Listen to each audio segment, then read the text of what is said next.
This is Tracy Eire, and I'm going to go ahead and read you some of this book, which is a book by Candlelight. I have previously read some of On Canvas and Shadow, so I thought I'd take on some of the Haunting of Luna Bryne. I warn you, I am not the best reader. I also have an accent, and yes, I know that I have learned to speak like an American, but I generally do that in only certain circumstances. I like where I come from, and that this is the accent where I come from. So yeah, if you don't like accents, here's your warning to flip away. Okay, scroll. The Haunting of Luna Bryne is a bit of a ghost story and a mystery all wrapped into one. Luna is a school teacher. She has moved across country to a new school, so she's actually a uni teacher. And this is her experience of her new house for the first time. So I'm going to try and read it, and I'm going to mess up a bunch, but we're going to try. The Haunting of Luna Bryne. The problem started with the transom above the door of Half Moon House. It was made of stained glass and wrought iron, and in the 30-odd years that the house had stood empty, had been boarded up for safekeeping. Once renovations had begun for the new owner, it had remained safely tucked away, surviving a thump from a massive header beam coming in the doorway, and a couple of neighborhood kids throwing rocks in their last hurrah at the grand abandoned house. Only in the final week and the grooming and staging of the new renovations had the transom been opened up again. It was red, green, and gold, with a smattering of berries against frosted glass that looked like drops of blood in the snow, that glass.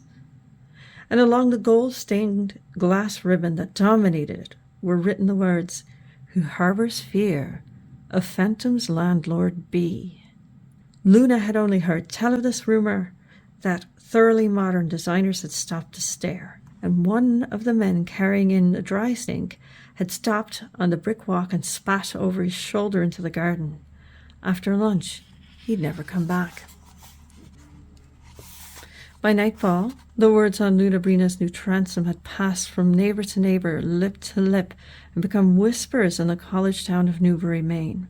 They greeted her when she'd driven into town and stopped at the Rite Aid to hand in her prescription, when she dropped a credit card and put some small supply of food in her derelict fridge and the roomy cupboards of the grand old house, furnished before she'd moved in as a condition of her leaving Harvey Mudd College for Bally Berry. Her few racks of clothes and personal possessions had sat in the rotunda when she and her cats had arrived. It had been dark and rainy, a weather structure that had reached its hand from the Atlantic Ocean as if searching for a fingerhold on the east coast of America.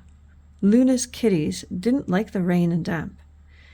She set down the large carriers and shut the doors behind her before checking if the movers had left a litter cats in the foyer. It had been there, if empty, but Luna had come prepared. She let out her cats, 4 of them, and they immediately belly-crawled into a togetherness of a fist, like a cluster of cherries.